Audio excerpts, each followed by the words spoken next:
नमस्ते, myself Dr. Bharat सिनोडिया, Gurukul महिला college Porbandar.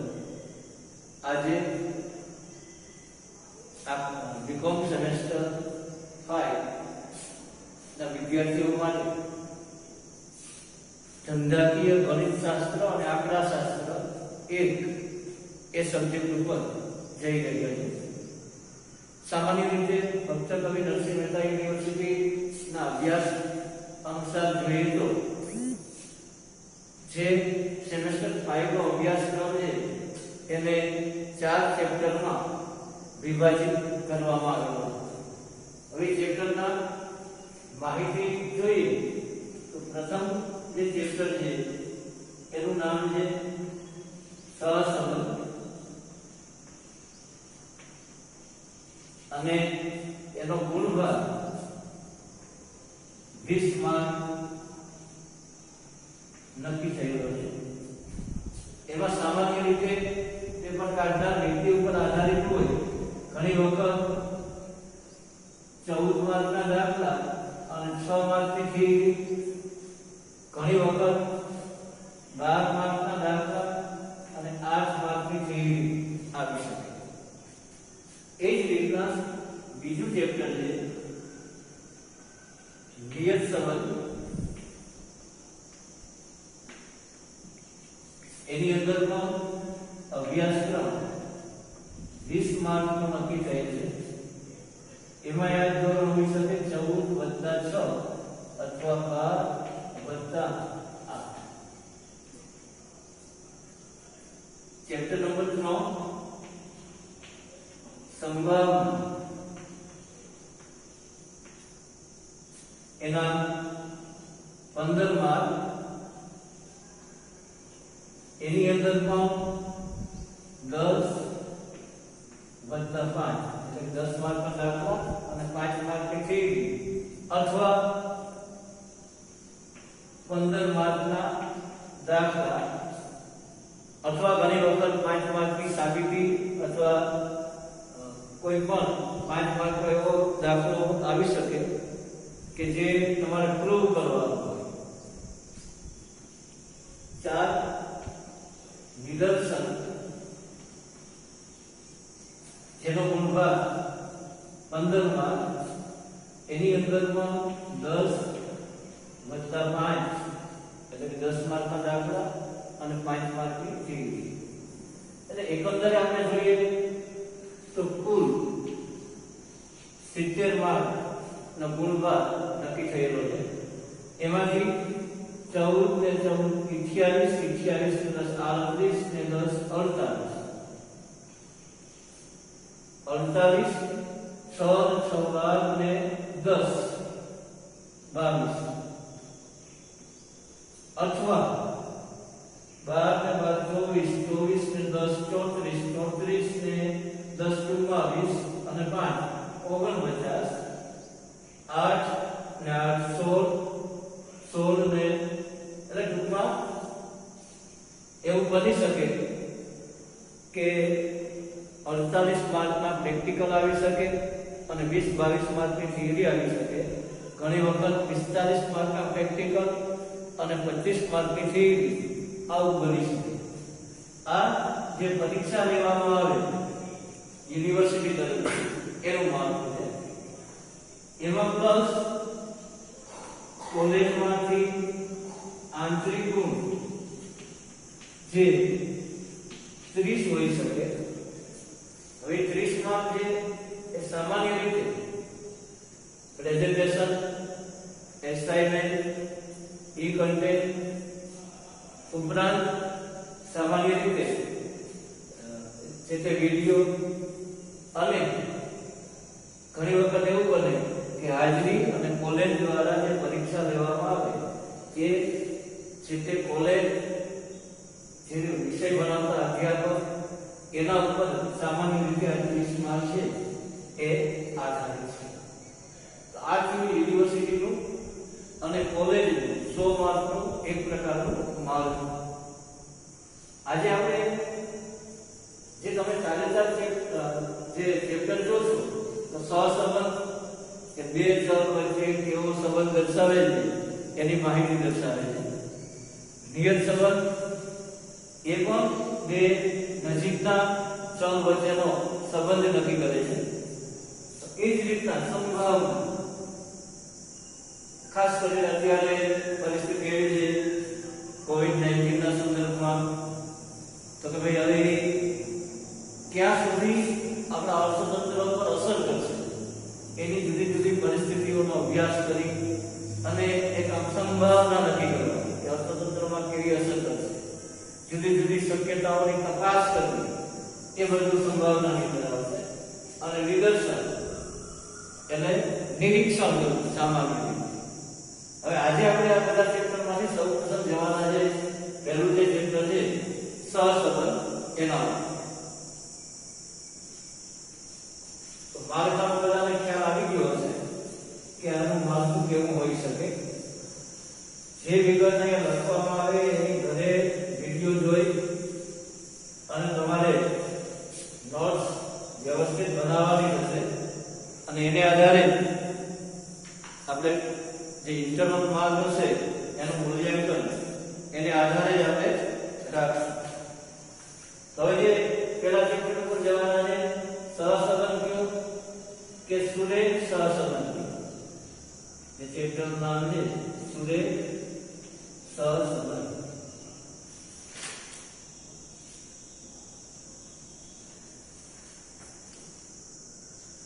હવે સૌપ્રથમ જોઈએ એનો અર્થ.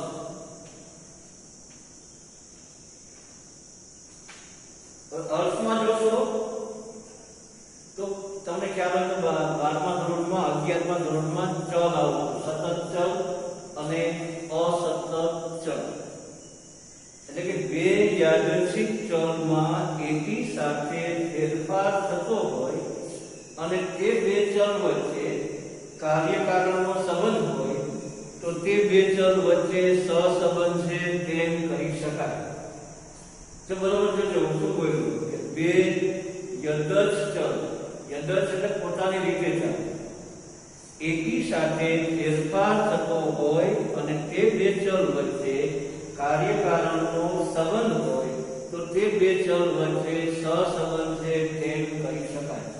કાર્યકારણનો સંબંધ એટલે દાખલા તરીકે હું એવું બોલું છું કે અમેરિકાની અંદર રસ્તા વ્યવસ્થિત બનાવવાથી ભારતમાં અકસ્માતનું પ્રમાણ ઘટશે. આ શક્ય નથી. એનો મતલબ એવો છે કે બે ચલ વચ્ચે કાર્યકારણનો સંબંધ નથી. તો એવા બે ચલ દાખલા તરીકે પતિની ઉંમર અને પત્નીની ઉંમર, તો એવું બને કે પતિની ઉંમર વધે તો પત્નીની ઉંમર ન વધે, વધશે. તો આ બે ચલ વચ્ચે કાર્યકારણનો સંબંધ છે. દાખલા તરીકે પતિની ઉંમર 42 વર્ષ હોય અને પત્નીની ઉંમર 40 વર્ષ હોય તો એક વર્ષ પછી આ 43 થશે, આ 41 થશે. ઊંચાઈ અને વજન, તો આવા જે ચલો હોય એની વચ્ચેનો જે સંબંધ કાર્યકારણનો નક્કી કરવો એ સુરેખ સહસંબંધ દ્વારા નક્કી કરી શકાય. તો આપણે અર્થ જોયું. હવે સહસંબંધ નક્કી કરવાની પદ્ધતિ, સહસંબંધ નક્કી કરવાની પદ્ધતિ. સહસંબંધ નક્કી કરવાની પદ્ધતિ.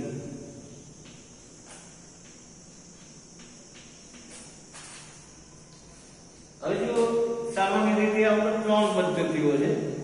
એમાં પહેલી પદ્ધતિ ઉપર આપણે જઈએ છીએ. મોટા ભાગે દાખલો પૂછાતો નથી પણ આકૃતિ ઉપર આધારિત છે. વિકિરણ આકૃતિની રીત.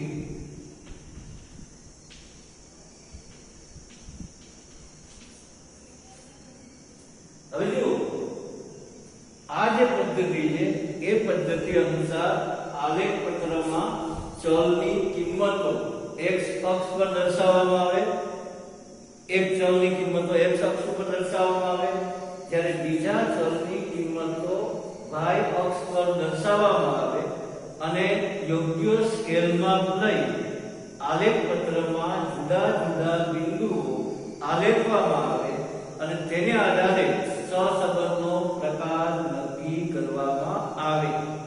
હવે આના માટે તમારે અમુક મુદ્દાઓને ધ્યાનમાં રાખવાના છે. દાખલા તરીકે પેલો મુદ્દો હું લઉં કે જો બધા બિંદુ આલેખ એટલે કે તમે જે માહિતી આપી એને આધારે આલેખ શરૂ કર્યો. માની લો કે આ રીતના આલેખ આપણે દર્શાવીએ છીએ. આ y અક્ષ અને આ x અક્ષ. હવે એના ઉપર તમે જુદા જુદા બિંદુઓ દર્શાવી દીધા અને બધા બિંદુ ડાબી બાજુ નીચેથી જમણી બાજુ ઉપરની તરફ, ડાબી બાજુ નીચેથી જમણી બાજુ ઉપરની તરફ એક જ સુરેખામાં જતા હોય. જો બરાબર સાંભળો, જો આલેખ પત્ર પર બધા જ બિંદુઓ ડાબી બાજુ નીચેથી જમણી બાજુ ઉપરની તરફ એક જ સુરેખામાં જતા હોય તો તે બે ચલ વચ્ચે સંપૂર્ણ ધન સહસંબંધ છે એમ કહી શકાય. એટલે કે પેલો તમારા આકૃતિના આધારે આપણે કહી શકીએ સંપૂર્ણ ધન છે તેમ કહી શકાય. એટલે કે r બરાબર +1. હવે આપણે આકૃતિ દોરી ઘણી વખત એવું પૂછે કે સહસંબંધના પ્રકારો જણાવો તો એમાં પણ તમે આ બધા મુદ્દાઓને લખી શકો. હવે જો આલેખ પત્ર પર બધા જ બિંદુઓ ડાબી બાજુ નીચેથી જમણી બાજુ ઉપરની તરફ એક જ સુરેખામાં હોય તો બે ચલ વચ્ચે સંપૂર્ણ ધન સુરેખ સહસંબંધ છે તેમ કહી શકાય. એટલે કે આજે આકૃતિ આપણે દોરી એ જ રીતના બીજી આકૃતિ જોઈએ તો માની લો આ રીતના બધા બિંદુઓ એક જ રોમાં જોવા મળે તો એ બે ચલ વચ્ચે સંપૂર્ણ ઋણ સહસંબંધ છે એમ કહી શકાય. એટલે કે બીજો લો આવશે સંપૂર્ણ ઋણ સહસંબંધ.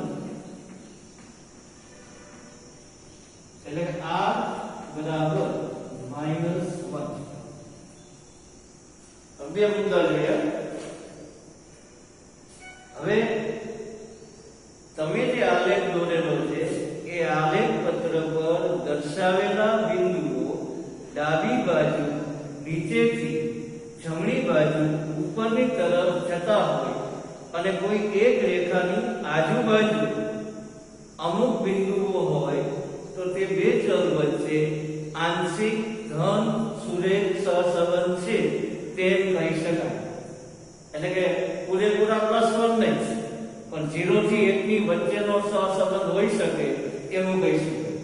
એનો મતલબ એવો કે જે આપણે આકૃતિ દોરી એ આકૃતિની અંદર માની લો કે અમુક બિંદુ આજે સીધી રીતે તમે દોરો એનાથી બારોબારની સાઈડમાં આવતા હોય તો એ બે ચલ વચ્ચે સંપૂર્ણ આંશિક ધન સુરેખ સહસંબંધ છે એમ કહી શકાય.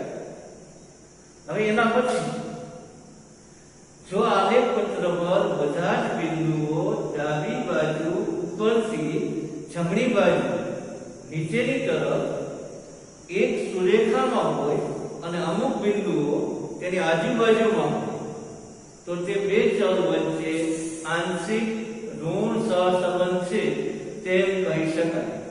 એટલે કે r બરાબર -1 થી 0 ની વચ્ચે. આજે બીજી આકૃતિ દોરી એમાં જે સીધી લીટીમાં છે પણ માની લો કે એકાદા બે બિંદુઓ આની બારોબાર જોવા મળે તો એ બે ચલ વચ્ચે આંશિક ઋણ સહસંબંધ છે તેમ કહી શકાય. અને C આંશિક ધન સહસંબંધ, D આંશિક ઋણ સહસંબંધ અને E સહસંબંધનો અભાવ. જ્યારે તમે આલેખ પત્રમાં કોઈ પણ રેખા ન દોરીશું અને બધા બિંદુઓ જે એ વેર વિખેરો છૂટા છવાયેલા, તો તે બે ચલ વચ્ચે સહસંબંધનો અભાવ છે તેમ કહી શકાય. મેં તમને વચ્ચે ઉદાહરણ આપ્યું કે અમેરિકામાં રસ્તાઓ વ્યવસ્થિત બનાવવાથી ભારતમાં અકસ્માતનું પ્રમાણ ઘટશે.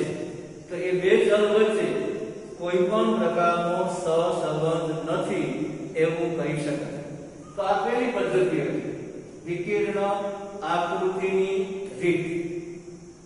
એટલે વિકિરણ આકૃતિની રીતમાં તમે ચોક્કસ સહસંબંધ ન શોધી શકો. દાખલા તરીકે સંપૂર્ણ ધન હોય તો વાંધો નહીં, 1 મળશે. સંપૂર્ણ ઋણ હોય તો વાંધો નહીં, -1 મળશે. પણ સી અને ડી આંશિક ધન અને આંશિક ઋણ, તો એમાં તમે નક્કી ન કરી શકો કે સહસંબંધ કેટલો આવશે. એ શોધવા માટે થઈ અને તમારે કાલ્પનિયસની રીતમાં જવું પડે અથવા સ્પીયરમેનની ક્રમાંક સહસંબંધાંકની રીતમાં જવું પડે. એટલે આ લેખની આ મર્યાદા કે નક્કી કરેલા ચોક્કસ સહસંબંધ વિકિરણ આકૃતિની રીત દર્શાવી શકતો નથી. હવે તમારે ધ્યાને રાખવાનું સહસંબંધના પ્રકારો, તો કે સંપૂર્ણ ધન સહસંબંધ, સંપૂર્ણ ઋણ સહસંબંધ, આંશિક ધન સહસંબંધ, આંશિક ઋણ સહસંબંધ અને સહસંબંધનો અભાવ. હવે આપણે બીજી મેથડ ઉપર જવાના છે. પહેલી મેથડમાં તમને યાદ રહી ગયો છે વિકિરણ આકૃતિની રીત. હવે બીજો જે સહસંબંધ આવ્યું છે શોધવા માટે, એનું નામ છે સ્પીયરમેનના. સ્પીયરમેન એની શોધ કરેલી છે, એનું નામ એની સાથે જોડાયેલું છે, સ્પીયરમેનના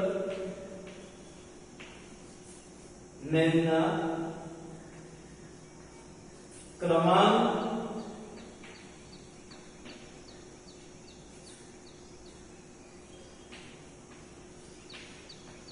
સહસંબંધાંકની રીત.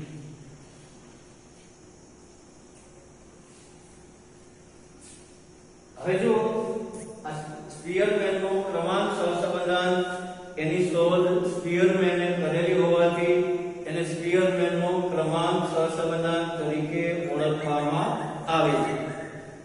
આ પદ્ધતિ અનુસાર જુદા જુદા ગુણધર્મોને ક્રમ આપીને સહસંબંધાંક શોધવામાં આવે છે. એટલે કે સામાન્ય રીતે અમુક ગુણધર્મો એવા છે કે એને તમે માપી ન શકો. પ્રામાણિકતા માપી ન શકાય, હોશિયારી માપી ન શકાય, સૌંદર્ય માપી ન શકાય, એને ટકાવારીમાં ન દર્શાવી શકાય. એટલે એને ક્રમ આપી શકાય. એટલે એનો ક્રમાંક સહસંબંધાંકની પદ્ધતિ છે એનો આપણે ઉપયોગ કરવામાં આવે છે. હવે પ્રશ્ન એ થશે કે ક્રમાંક સહસંબંધાંકની પદ્ધતિ અનુસાર દાખલો ગણતી વખતે કઈ કઈ બાબતો ધ્યાનમાં રાખવી. તો એના માટે તમને જે બે ચલ આપેલા હશે એની અંદરથી માની લો કે x ચલ આપેલો હોય, તો સૌ પહેલો મુદ્દો તમારે એ યાદ રાખવાનો કે સૌ પ્રથમ x ના પ્રાપ્તાંકોનો ક્રમ rx આપો, જે માટે સૌથી મોટામાં મોટા પ્રાપ્તાંકને 1 નંબર આપો, તેનાથી નાના પ્રાપ્તાંકને 2 નંબર આપો, અને જો પ્રાપ્તાંકોની કિંમત સરખી હોય તો તેને સરેરાશ ક્રમ આપો. આવું બોલ્યો તમને અધિકારી સમજાવવાનું હશે નહીં. હવે અહીંયા ધ્યાન આપો. દાખલા તરીકે x અને y. હવે માની લો કે અહીંયા 10 આપેલા છે, અહીંયા 15 આપેલા છે, 20 આપેલા છે, 30 આપેલા છે અને 10 આપેલા છે. તો હવે પહેલા મુદ્દામાં મેં તમને એવું કીધું કે જે પ્રાપ્તાંકો આપેલા હોય એના x ના જે પ્રાપ્તાંકો હોય એ પ્રાપ્તાંકોને એક ક્રમ આપવાનો, જેને તમારે rx વડે દર્શાવવાનો. rx r એટલે વેગ, x નો ક્રમ. હવે આમાં જોવાનું કે મોટામાં મોટો પ્રાપ્તાંક કયો છે તો મોટામાં મોટો પ્રાપ્તાંક 30 તો 30 એને આપણે એક નંબર આપવાનો ધ્યાન આપજો બરોબર હવે એના કરતા નાનો પ્રાપ્તાંક તો કે 20 જો 20 બે વખત આવતા તો પહેલા 20 ને 2 બીજા 20 ને 3 અને એનો એવરેજ ક્રમ આપવાનો અને બે વડે ભાગવાનો એટલે માની લો 2.5 જો 20 ત્રણ વખત આવતા તો 2 3 4 એને 3 વડે ભાગવાનો અને ક્રમ આવ્યો 3 અત્યારે 20 બે વખત નથી તો 30 એને એક નંબર 20 એને બે નંબર હવે એનાથી નાના તો કે 15 એને 3 નંબર હવે જો 10 કેટલી વખત છે તો કે બે વખત આપણે ક્રમમાં ક્યાં પહોંચ્યા તો કે 3 તો કે એના પછીનો ક્રમ શું આવે તો કે 4 એના પછીનો ક્રમ શું આવે તો કે 5 એને બે વડે ડિવાઈડ કરીએ એટલે આપણો એવરેજ અથવા સરેરાશ ક્રમ આવ્યો 4.5 તો અહીં 4.5 અને અહીં 4.5 આ મેં તમને પહેલો મુદ્દો બતાવ્યો કે x ના જે પ્રાપ્તાંકો આપેલા હોય એને તમે ક્રમ આપો ત્યારબાદ y નો ક્રમ એટલે હવે માની લો કે y માં આ રીતના આવ્યા 25 25 30 અને 30 તો હવે એનો ક્રમ આપવાનો તો હવે જો મોટા મોટો પ્રાપ્તાંક કયો તો કે 30 કેટલી વખત આવે તો કે બે વખત પહેલાને 1 બીજાને 2 એને 2 વડે ભાગાકાર કરીએ એટલે 1.5 તો 30 એની સામે એના ક્રમને આપણે લખશું ry અને 30 ની સામે આપણે લખશું 1.5 અને 1.5 હવે જો 25 કેટલી વખત આવે તો કે 3 વખત આપણે ક્રમ ક્યાં સુધી આપી દીધો તો કે 2 સુધી તો પહેલા 25 ને 3 બીજાને 4 ત્રીજાને 5 અને એનો સરવાળો કરી એને 3 વડે ભાગવાનો એટલે 5 ને 4 9 12 ને 3 વડે ભાગાકાર કરીએ એટલે 4 એટલે બાકીના જે 25 છે એનો ક્રમ આવ્યો 4 4 અને 4 આવું ખાલી દાખલાને તમારે કઈ રીતના ભરવાનું થાય એની સમજૂતી આપું છું બીજી પદ્ધતિ અનુસાર તો આ બે સ્ટેપ તમને સમજાઈ ગયું હવે ત્રીજા સ્ટેપમાં ત્યારબાદ ડી શોધો ડી એટલે કે rx માંથી ry ને બાદ કરો એટલે ડી શોધવાનું છે હવે d = rx less ry આ બેની બાદબાકી rx અને ry 4.5 એમાંથી 4 બાદ કરીએ 0.5 3 માંથી 4 બાદ કરીએ -1 2 માંથી 4 બાદ કરીએ -2 1 માંથી 1.5 બાદ કરીએ -0.5 અને 4.5 માંથી 1.5 બાદ કરીએ એટલે 3 હવે જો આપણે ક્રમ આપેલો હોય તો આ સિગ્મા d નો સરવાળો 0 થઈ જવો જોઈએ તો તમે જોશો 2 ને 3 3.5 માઈનસ 3.5 પ્લસ એટલે સિગ્મા d 0 થઈ પણ ક્યારે જો આપણે ક્રમ આપેલો હોય તો ઘણી વખત તમને બુકમાં દાખલામાં જ ક્રમ આપી દીધેલો હોય તો ઘણી 0 થાય પણ અને ન પણ થાય એટલા મુદ્દાનો ખ્યાલ આવી ગયો બધાને દાખલો કરતી વખતે પહેલા x ના પ્રાપ્તાંકો આપેલા હોય એનો ક્રમ આપવાનો y ના પ્રાપ્તાંકોનો ક્રમ આપવાનો તેની બાદબાકી કરવાની એટલે સિગ્મા d મળશે અને એના પછી d નો વર્ગ કરવાનો d નો વર્ગ 0.25 1 નો વર્ગ 1 2 નો વર્ગ 4 5 નો 0.5 નો વર્ગ 0.25 અને 3 નો વર્ગ 9 એનો સરવાળો તો 9 ને 10 એટલે 14.5 આ 14.5 એને કહેવામાં આવે સિગ્મા d સ્ક્વેર તો આ મેં આખો તો જો દાખલો બનાવી દીધો છે આ તો તમને સમજાવવા ક્રમાંક ક્રમ કઈ રીતના આપવો અને ક્રમ આપી દીધા પછી સિગ્મા ડી સ્ક્વેર કઈ રીતના મેળવવો અહીંયા સુધી બધાને સમજાઈ ગયું છે.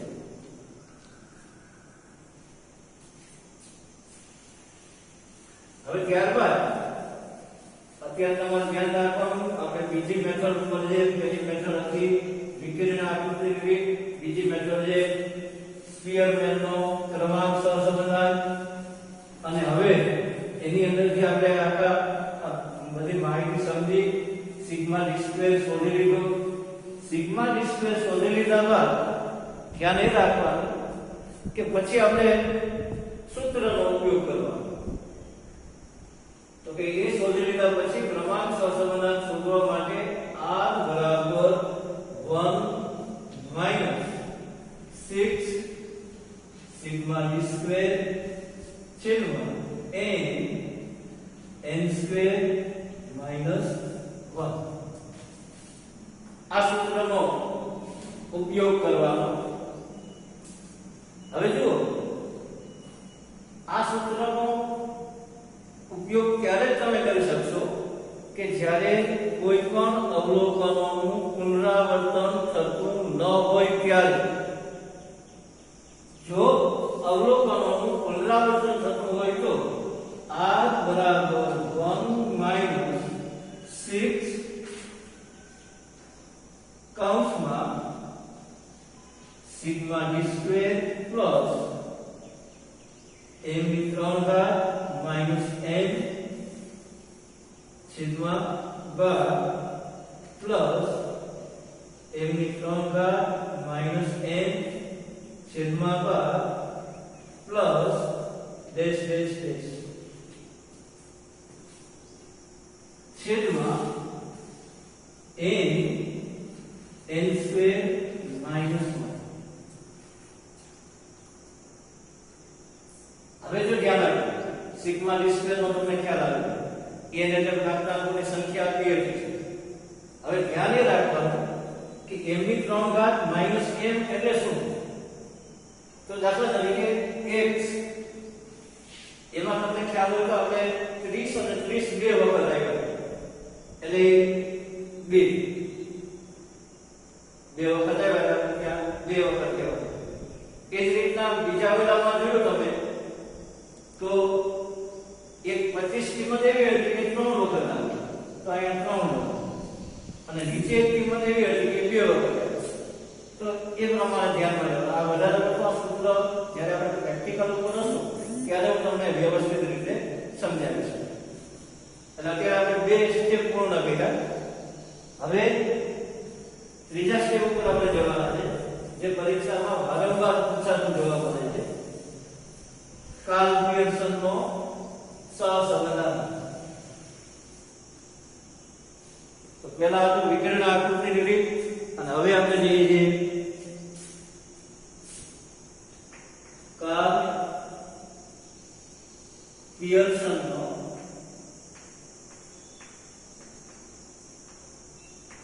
સહસંબંધાંક.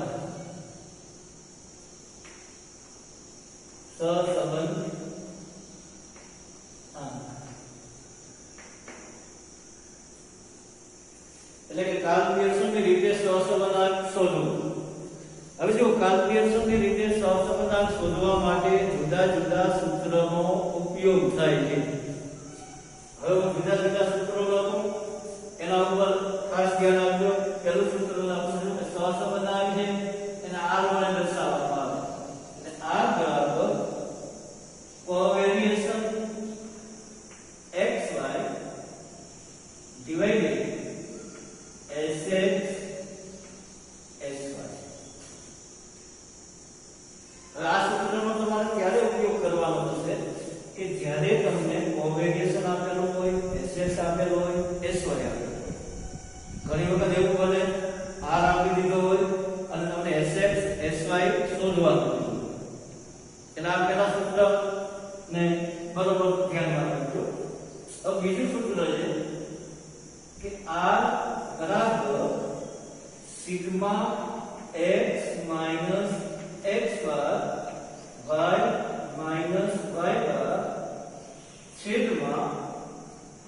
વર્ગમૂળમાં સિગ્મા x માઈનસ x બાર સ્ક્વેર y બીજા વર્ગમૂળમાં y માઈનસ y બાર સ્ક્વેર. હવે આ સૂત્ર જ્યારે મધ્ય પૂર્ણાંકમાં હોય ત્યારે આ સૂત્રનો ઉપયોગ કરવો, અથવા તમને એમ કીધું હોય કે ગુણન પ્રઘાતની રીતે સહસંબંધાંક શોધો. હવે જો આવું કીધેલું હોય ત્યારે તમારે ધ્યાન એ રાખવાનું કે મધ્ય પૂર્ણાંકમાં હોય તો જ તમે ગુણન પ્રઘાતની રીતે દાખલો ગણી શકો.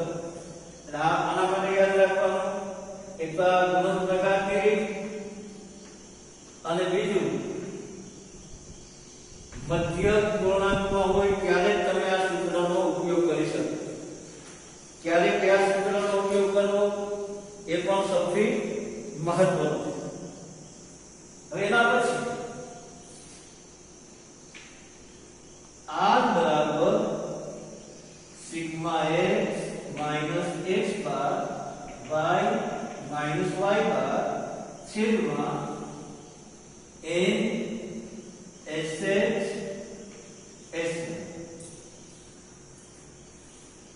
હવે ઘણી વખત એવું બને કે જ્યારે મધ્યકમાંથી લીધેલા વિચલનો હોય ત્યારે બોલવું યાદ રાખજો કે મધ્યકમાંથી લીધેલા વિચલનો હોય ત્યારે સિગ્મા x માઈનસ x બાર y માઈનસ y બાર क्यों कि सिग्मा xy क्यों कि सिग्मा uv क्यों कि सिग्मा dx dy क्यों બધાની કિંમત સરખી ગણવી. હવે મધ્યકમાંથી લીધેલા વિચલનો હોય ત્યારે આ બધાની કિંમત સરખી જાય ઉપરમાં એક માહિતી આવી. એના પછી ચોથું સૂત્ર છે કે r બરાબર n sigma xy minus sigma x sigma y વર્ગમૂળમાં n sigma x square minus કાઉન્સમાં સિગ્મા x એનો વર્ગ બીજા કાઉન્સમાં વર્ગમૂળમાં n sigma y square minus sigma y એનો વર્ગ. હવે જો એ સૂત્રનો આપણે ક્યારે ઉપયોગ કરવાનો કે પ્રાપ્તાંકો નાના હોય. એવો કોઈ નિયમ નથી, આ તો પ્રાપ્તાંકો નાના હોય એટલે કે સામાન્ય રીતે તમે મૌખિક રીતે બધાના વર્ગ કરી શકતા હોય ને 1 થી 30 સુધીના પ્રાપ્તાંકો હોય તો આ સૂત્રનો ઉપયોગ કરો. હવે એના પછી પાંચમું સૂત્ર r બરાબર n sigma uv minus sigma u sigma v વર્ગમૂળમાં n સિગ્મા u સ્ક્વેર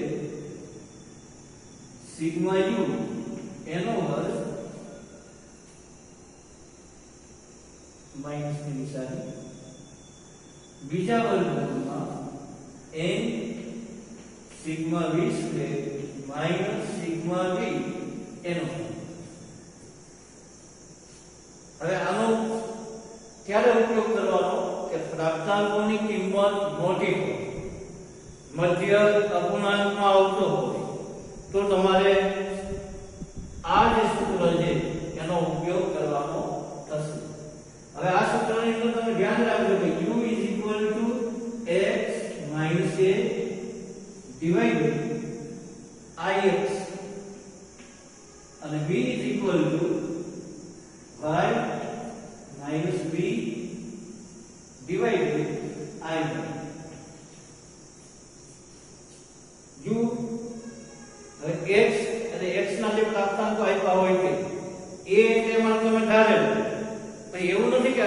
જે પ્રાપ્તાંકો આપ્યા હોય એમાંથી ધારવું.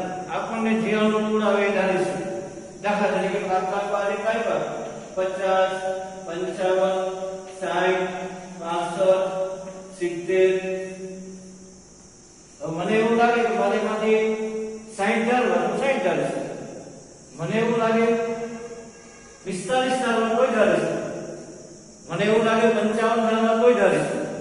પણ એ મોટું વિચલન ન ઉદ્ભવે એ પ્રમાણે ધારો. એવું આ બીજા વાળા. તો આ નહીં સૂત્ર જે હવે જો યાદ રાખવા માટે પણ સરળ છે. આ જે મધ્યક માટે આની અંદર જે x હતો એની જગ્યાએ ખાલી u આવી ગયા અને y હતો એની જગ્યાએ v આવી ગયા. બરાબર ને? ત્રણેય સૂત્રો છે આપણે બીજા સરખા છે.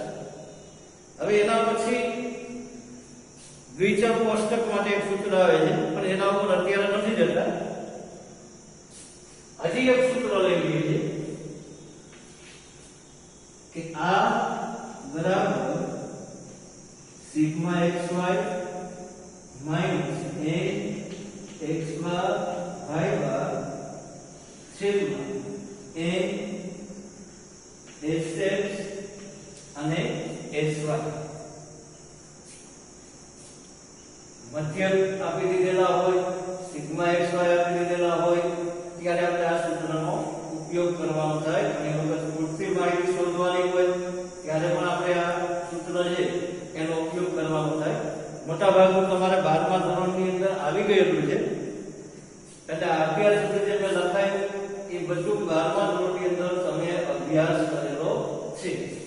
એટલે આ ત્યાં સહસંબંધાંકના નક્કી કરવા માટેના જુદા જુદા સૂત્રો. હવે તમારે ધ્યાન રાખવાનું કે જ્યારે પણ આવી તમારા ગ્રુપમાં મૂકવામાં આવે એટલે તમારે વ્યવસ્થિત રીતે આ બધી નોંધ લખી લેવાની, નિરાતે લખી લેવાનું.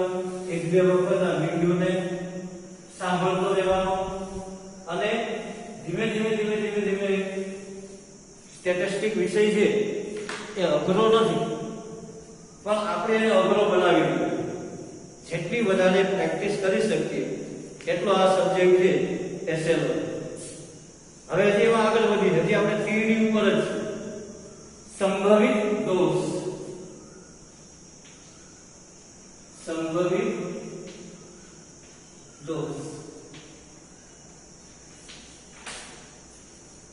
પ્રોબ્લેમ એરર જેને p વડે દર્શાવવામાં p. ઘણી વખત પૂછે છે કે ભાઈ એનો સંભવિત દોષ પણ શોધો. હવે જો મોટા ભાગે જુદા જુદા લીડર્સ પસંદ કરવામાં આવે અને તેને આધારે સહસંબંધાંક શોધવામાં આવે. હવે અમુક સમયગાળા પછી બીજા જુદા જુદા લીડર્સ લેવામાં આવે અને સહસંબંધાંક શોધવામાં આવે તો સહસંબંધાંકની કિંમત જુદી જુદી મળે. તેથી સહસંબંધાંક કેટલો વિશ્વસનીય છે તેની ગણતરી કરવા માટે સંભવિત દોષ શોધવામાં આવે છે અને તેને p વડે દર્શાવવામાં આવે છે.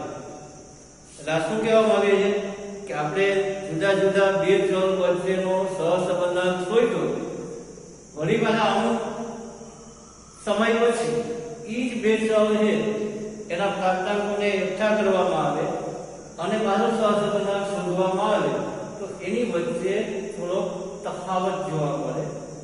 અને આ જે તફાવત છે એ તફાવત કેટલો વિશ્વસનીય સહસંબંધાંક છે એ શોધવા માટે છે ને એની અંદરથી જે એરર હોય એને દૂર કરવી જોઈએ અને એના માટે p શોધવામાં આવે. p શોધવા માટેનું સૂત્ર છે કે p બરાબર 0.6745 ગુણાકારમાં 1 માઈનસ r સ્ક્વેર વર્ગમૂળમાં n. હવે ઘણી વખત તમને સહસંબંધાંકની સીમાઓ શોધવાનું કીધું તો સહસંબંધાંકની સીમાઓ શોધવા માટે r માઈનસ p થી r પ્લસ p આ સહસંબંધાંકની સીમાઓ શોધવા. હવે ઘણી વખત સહસંબંધ સાર્થક છે કે નહીં એનું પણ કીધેલું હોય, તો એના માટે તમારે યાદ રાખવાનું કે r greater than 6p, જો આની અંદર કિંમત મૂકવામાં આવે p અને r અને એ જો r ની કિંમત છે એ આના કરતા વધી જતી હોય તો આપણે એમ કહી શકીએ કે સહસંબંધ સાર્થક છે એમ કહી શકીએ. અને જો r less than 6p હોય તો સહસંબંધ સાર્થક નથી એમ કહી શકાય. તો આ વાત કરી આપણે સંભવિત દોષ. એના પછી આવશે સહસંબંધાંકનો પ્રમાણિત દોષ. સહસંબંધાંકનો પ્રમાણિત દોષ તે મોટા ભાગે એકાદા દાખલામાં પૂછવામાં આવશે, બાકી વધારે પડતું એ પૂછાવાની શક્યતા ઓછી છે. જેને 80 વડે દર્શાવો સહસંબંધાંકનો પ્રમાણિત દોષ SE સ્ટાન્ડર્ડ એરર. હજુ પેલા એને શું કહેવામાં આવે ના ભૂલી, જ્યારે બે યથાર્થ ચલની સમષ્ટિમાંથી n જોડકા ના ગુરુ નિદર્શ લઈને પણ નિદર્શ સહસંબંધાંક r ની કિંમત મેળવી શકાય. કોઈ એક દ્વિચલ સમષ્ટિમાંથી n જોડકાઓના શક્ય તમામ નિદર્શો મેળવીને દરેક નિદર્શ માટે r ની કિંમત શોધવામાં આવે તો દરેક નિદર્શ સહસંબંધાંકની કિંમત જુદી જુદી મળે. આ પ્રમાણે મળતી r ની તમામ કિંમત ઉપરથી તેનું પ્રમાણિત વિચલન મળે તેને સહસંબંધાંક r નો પ્રમાણિત દોષ કહે છે. અને તે શોધવા માટેનું સૂત્ર, હવે તમારે જે બોલ્યો એ કઈ એટલું બધું યાદ રાખવાનું નથી, માત્ર તમારું સૂત્ર યાદ રાખવાનું છે. ગુરુ નિદર્શ કોને કહેવાય, લઘુ નિદર્શ કોને કહેવાય એ તમે આગળ આવશો માસ્ટર ડિગ્રીમાં સ્ટેટિસ્ટિક અથવા ધંધાકીય સંશોધન એવો એક સબ્જેક્ટ આવશે, એની અંદર આવશે ત્યારે એની વધારે ચર્ચા કરશું. આપણે ત્યારે સમયનો પણ થોડો ઘણો અભાવ હોય છે. એટલે આ એટલી વાત છે. એના પછી આપણે જોઈએ તો ઘણી વખત સહસંબંધાંકના ગુણધર્મો છે એ પરીક્ષાના સંદર્ભમાં પણ મહત્વના છે. સહસંબંધાંકના ગુણધર્મો. હવે એના મેઇન ગુણધર્મોની આપણે વાત કરી લઈએ તો પહેલો ગુણધર્મ એ છે કે સહસંબંધાંક પર ઉગમ બિંદુ અને સ્કેલ પરિવર્તનની અસર થતી નથી. હવે ઉગમ બિંદુ અને સ્કેલ પરિવર્તન એટલે મોટા ભાગે તમને કહેવાનો શું મુદ્દો હશે, એનો અર્થ એવો થાય કે અચલ સંખ્યામાં ગમે તેટલા ઉમેરવામાં આવે, ગમે તેટલા બાદ કરવામાં આવે, ગમે તેટલા વડે ભાગવામાં આવે, ગમે તેટલા વડે ગુણવામાં આવે તો સહસંબંધાંક બદલાતો નથી. હવે જો એક ગુણધર્મ હું સમજાવવાનું કરો ધ્યાન. માની લો કે અહીં x અને y છે, અહીં 5 6 7 8 9 અને 10. હવે માની લો કે આ બે પ્રાપ્તાંકો આપ્યા એનો તમે સહસંબંધાંક શોધો અને કોઈ વ્યક્તિ એવું નથી કરે કે આમાં એક ઉમેરવું, આમાં પણ એક ઉમેરવું, આમાં એક ઉમેરવું, સરખી રકમ હોય, આમાં બે ઉમેરવા અને એનો સહસંબંધાંક શોધો તો સરખો જ. એક વ્યક્તિ એવું વિચારે કે આને બે વડે ગુણવા, આને પણ બે વડે ગુણવા અને સહસંબંધાંક શોધો સરખો જ. એક વ્યક્તિ એવું વિચારે કે બધામાંથી બે બાદ કરવા અને સહસંબંધાંક શોધવો સરખો જ. એક વ્યક્તિ એવું વિચારે કે આને બે વડે ભાગવા અને સહસંબંધાંક શોધવો, સહસંબંધાંક હંમેશા સરખો જ આવે. એનો મતલબ એ થાય કે સહસંબંધાંક ઉપર સરવાળા, બાદબાકી, ભાગાકાર કે ગુણાકાર એની અસર થતી નથી. એટલે કે ઉગમ બિંદુ અને સ્કેલ પરિવર્તનની અસર થતી નથી. તો પેલો ગુણધર્મ બધાને મગજમાં બેસી ગયો. બીજો ગુણધર્મ એ છે કે સહસંબંધાંક r ની નિશાની કોવેરિએશન xy ઉપર આધાર રાખે. એટલે ઉપર જે કોઈ પણ સૂત્ર હોય ને ઉપર કોવેરિએશન ઉપર જે આવશે, માની લો કે ત્યાં માઇનસ આવ્યા તો માઇનસ સહસંબંધાંક હશે, ત્યાં પ્લસ માહિતી આવી તો પ્લસ હશે. એટલે કે એનું જે કોવેરિએશન જો ધન મળે તો સહસંબંધાંક ધન હોઈ શકે, અને કોવેરિએશન માઇનસ મળે તો સહસંબંધાંક માઇનસ હોઈ શકે. ત્રીજો એનો ગુણધર્મ છે કે સહસંબંધાંકની કિંમત હંમેશા -1 થી +1 ની વચ્ચે હોઈ શકે. એટલે કે r ની કિંમત છે એ r ની કિંમત -1 લેસ ધેન ઇક્વલ 1 હોઈ શકે. એટલે હવે માની લ્યો કે તમે કોઈ દાખલો ગણતા હોય, તમારે r બરાબર 1.14 આવ્યા, જે શક્ય નથી, તમારી ગમે ત્યાં ભૂલ હશે, એટલે આપણે જોઈ લેવું, સુધારી લેવું. આપણી ક્યાં ભૂલ છે એ પણ જુઓ. r ની કિંમત ક્યારે -1 થી -1 અને +1 ની વચ્ચે જ આવે.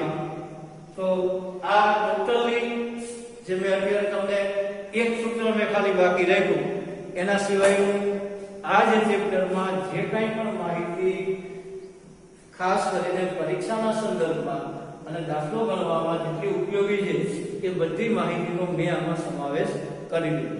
એક દ્વિચલ કોષ્ટક આવે એનું સૂત્ર મેં અત્યારે બાકી રાખ્યું. એટલે હવે તમે જે મેં સૂત્રો લખાવ્યા એ ગુણધર્મો વિશે સમજાવ્યું, એ ક્રમાંક સહસંબંધાંકની પદ્ધતિમાં કઈ રીતના ગણતરી કરવી એ મેં સમજાવ્યું. એ બધા ઉપર તમારું ધ્યાન કેન્દ્રિત કરવાનું. એક વખત વિડીયોને જુઓ, બીજી વખત જુઓ. YouTube ઉપર આપણે મૂકેલ જ છે, ગુરુકુળની YouTube ઉપર, ત્યાં જોઈ લેવાનું. એની અંદર તમારે સર્ચ કરવાનું ડોક્ટર ભરતસિંહ ડોડિયા અથવા ગુરુકુળ મહિલા કોલેજ, એ રીતના તમે સર્ચ કરી અને તમે જોશો તો આ વિડીયોને તમે જોઈ શકો. બીજું એક ખાસ ધ્યાન રાખજો કે ટૂંકા ગાળામાં આપણી કોલેજના પ્રિન્સિપાલ ડોક્ટર કાગર સર દ્વારા એવા પ્રયત્ન થઈ રહેલા છે કે આપણા બધા લેક્ચર ઓનલાઈન 21 તારીખે આજુબાજુમાં લેવામાં આવે. એ પહેલા એક શનિવારે ટ્રાયલ બેઝ ઉપર પણ કદાચ આપણા સર, ટૂંકમાં આપણા પ્રિન્સિપાલ સર આપણી સાથે જોડાશે. એટલે દરેક વિદ્યાર્થીનીઓ વધુમાં વધુ હવે, કારણ કે હવે એક નક્કી છે કે અમુક સમય માટે આપણે ઓનલાઈન જ ભણવાનું, અને ઓનલાઈનમાં પણ ક્લાસમાં બેઠા હોય એ રીતે ભણાવવાનો હું પોતે પ્રયત્ન કરું છું, સરે પ્રયત્ન કરે. એટલે આ ખાસ આ વિડીયોનો પણ લાભ લેજો, વ્યવસ્થિત નોટ્સ લખી લેજો, બધું લખાણ એ વ્યવસ્થિત લખી લેજો. Thank you. આપણું બધાનો ખૂબ ખૂબ આભાર.